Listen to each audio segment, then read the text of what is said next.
అది కాకుండా ఇంకా అవకాశం ఉంటే 2 సంవత్సరాలు కూడా నాకు జైలు శిక్ష పడే అవకాశం ఉంది అని లాయర్ గారు చెప్పారు. ఏది ఫలానా చోట లోకేష్ బాబు గారు స్థలం కొన్నారు వాళ్ళ కుటుంబ సభ్యులు అంటే, అది తర్వాత నేను ఎంక్వైరీ చేశా. లోకేష్ బాబు గారి గురించి చేస్తే లోకేష్ బాబు గారు చాలా సంస్కారవంతుడు, ఆత్మగౌరవం కలవాడు, మృదు భాషి.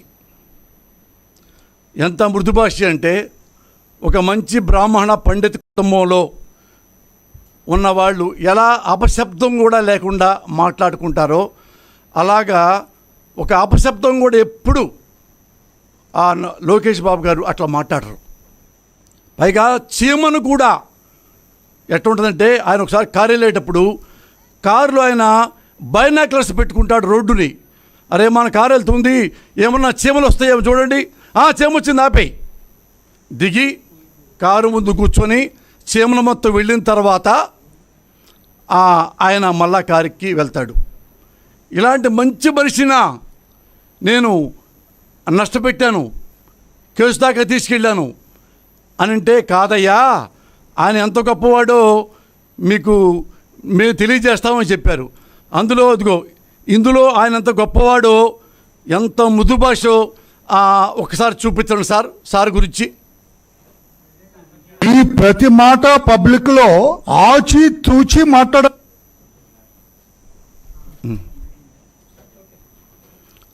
ఒకసారి బాబు గారు ఎంత మృదు భాష చూడండి.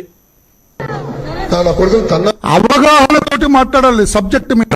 నా కొడుకులు ఏం చేయకపోతే మన ఎందుకు? జస్ట్ లైక్ దట్ రోడ్డు మీద వెళ్ళేవారు మాట్లాడటానికి లేదు. చించిపాడు దంగుతాం. బాబు గారు మాట్లాడారు, వాల్యుబుల్ గుర్తుపెట్టుకోండి. చెప్పండి సార్. సమయం సందర్భం తెలుసుకొని మాట్లాడాలి మీరు. మీ అమ్మ మొగుడా బాబు గారు మాట్లాడారు.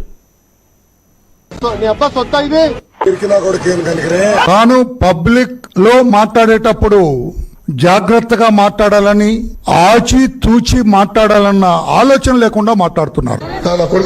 చంద్రబాబు నాయుడు గారు కూడా ఇట్లా ఇబ్బంది పెడతారు. మీరు రేపు వచ్చేది మేము, పోస్టింగ్ నిర్ణయించేది నేను.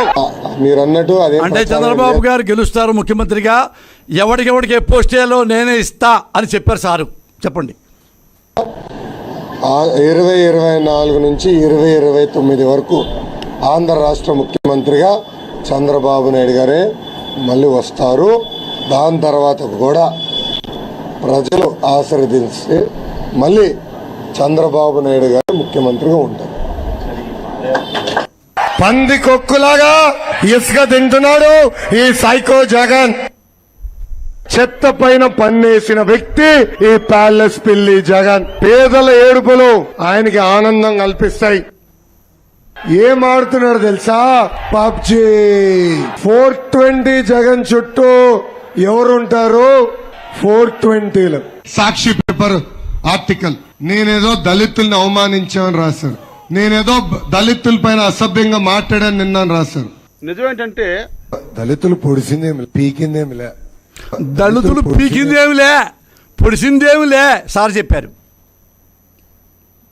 చెప్పండి. పీకిందేమిలే.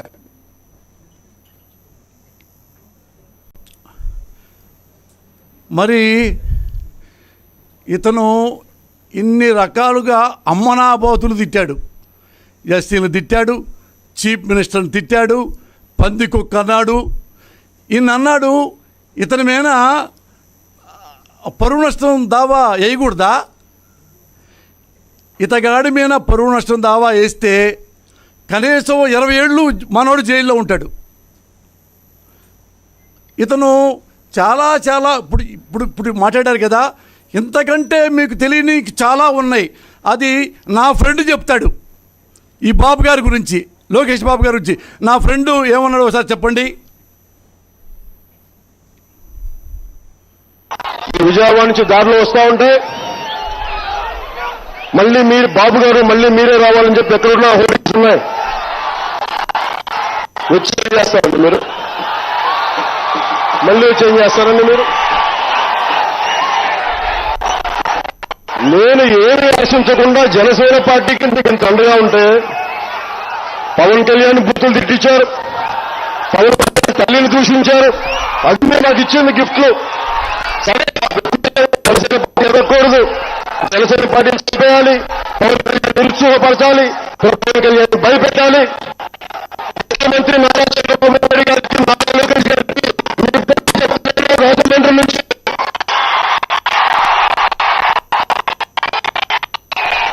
మాట్లాడే పవన్ అరే మీ కొడుకు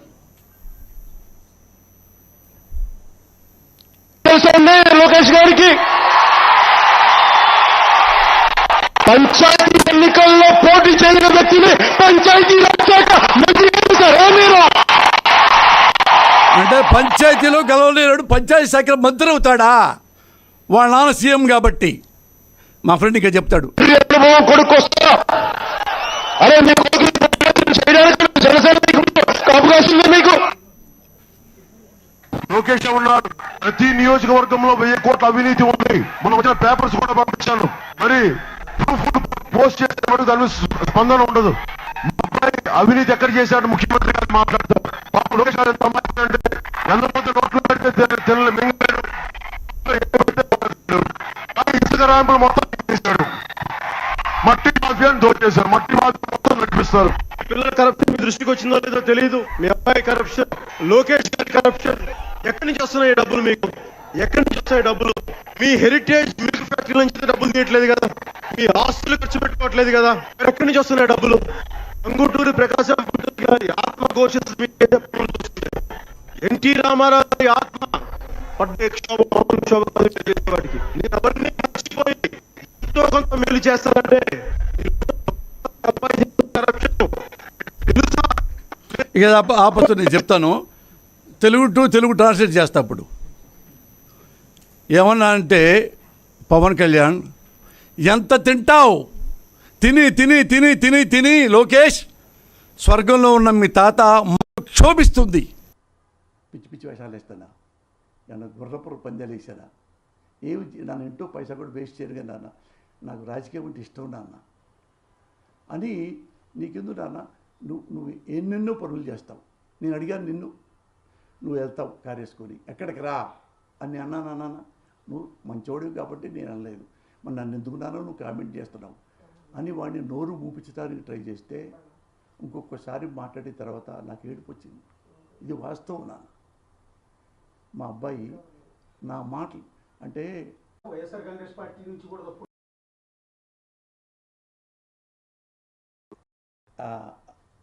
ఇంకా క్లియర్ అరటిపండు వదిలించినట్టుగా నేను ఈ దేశంలో ఉన్న ఏ పార్టీ గురించి ఇక నేను మాట్లాడను. YCP, not only Jaganmohan Reddy గారు, నాట్ ఓన్లీ చంద్రబాబు గారు, ఎవ్వరి గురించి ఏ పార్టీ గురించి మామూలుగా ఏ వచ్చినా సరే టీవీలో వచ్చినా నా బ్రెయిన్లో వచ్చి రాజకీయ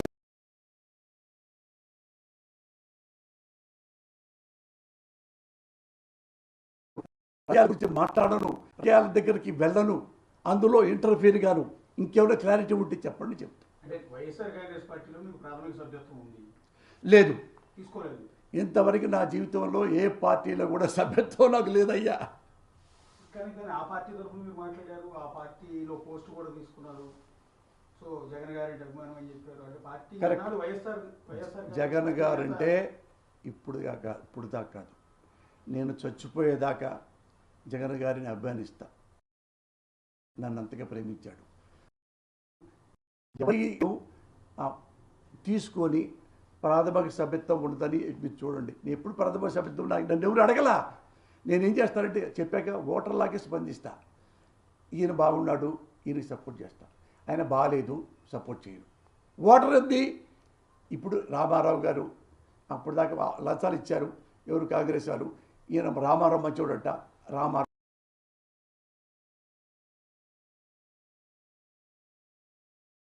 అదే. కాకపోతే మా అబ్బాయిల గురించి మాట్లాడడం చూడండి. దీనికి దీనికి కొనసాగింపుగా ఒక మాట కూడా ఇస్తా. ఇంకొకసారి ఎప్పుడూ నా బ్రెయిన్ బ్లాస్ట్ అయిపోయిందంటే, నా బుద్ధి, భారతదేశంలో ప్రజలందరూ ఇదొక్కడు గుర్తుపెట్టుకోవాలి మీ జర్నలిస్టులు, ప్రజలందరూ దీని మీద శ్రమ తీస్తున్నా, ప్రజలందరూ అన్ని పార్టీలకి ఓట్లేశారు, అన్ని పార్టీల్ని గెలిపించారు. Great people, Indian people. Bengal ఆ మూలకి వెళ్తే మమతా బెనర్జీని ఓడించారు, ఆమెను గెలిపించారు. కమ్యూనిస్టులు ఓడించారు, కమ్యూనిస్టులు గెలిపించారు. బాసుని ఇక్కడ ఢిల్లీకి వస్తే భారతదేశంలోకి ఇందిరాగాంధీ గెలిపించారు, ఇందిరాగాంధీని ఓడించారు. బీజేపీని గెలిపించారు, బీజేపీని ఓడించారు. మొరార్జీ దేశాయ్ గెలిపించారు, ఓడించారు. ఇక్కడ కాంగ్రెస్ ఓడించారు, రామారావు గెలిపించారు.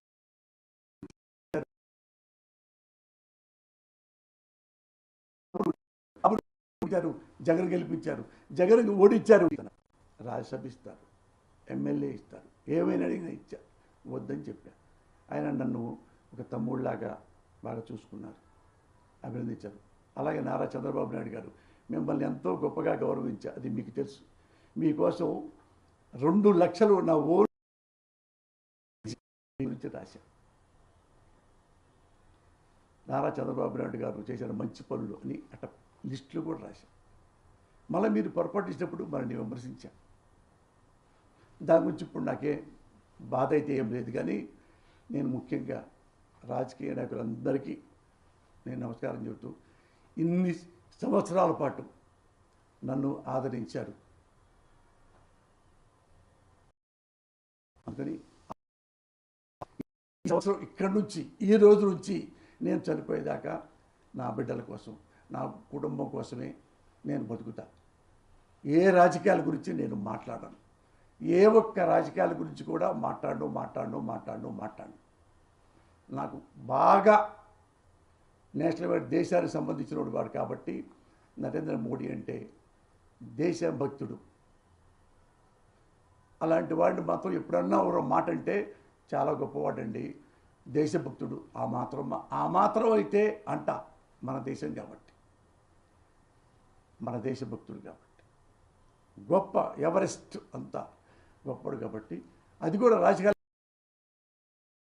ఒకటే, ఒక దేవుణ్ణి ఎలాగ నన్ను ఒక భక్తితో నమస్కరిస్తాను, అప్పుడు ఎప్పుడన్నా మోడీ గారు కనపడితే ఒక నమస్కారం పెట్టుకుంటా, అంతే తప్ప ఇక రాజకీయాలు అనేది నా నోటితో నేను ఎప్పుడు ఒక వర్డ్ కూడా ఈ ప్రెస్ మీట్తో ఇది క్లోజ్. నా బిడ్డల గురించి క్లీన్గా, నా బిడ్డల గురించే. రాజకీయాల గురించి మాట్లాడరా, రాజకీయాల గురించి తప్పుకుంటున్నారా? రాజకీయాల గురించి మాట్లాడను, రాజకీయాల గురించి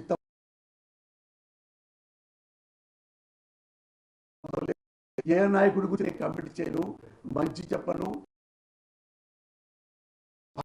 మాట్లాడను. మీ ప్రెస్ మీట్లో ఎంతమంది ఉన్నారో, మీరు ఎంతోమంది డజన్లు ఆ జర్నలిస్టులు, వాళ్ళందరూ నాకు తెలుసు. అందరూ TV5 బిఆర్ నాయుడు అయితే ఏంటి, రాధాకృష్ణ అయితే ఏంటి, చివరికి ఆయన కూడా నా మిత్రుడే, చనిపోయిన రామోజీరావు, వీళ్ళందరితో ఏదో పెద్ద సంబంధాలు ఉన్నాయి, వాళ్ళందరూ ఉన్నాయి. వాళ్ళందరికీ మళ్ళీ చెప్తున్నా, ఇంతమంది ఇప్పుడు ఈ ఒక జర్నలిస్ట్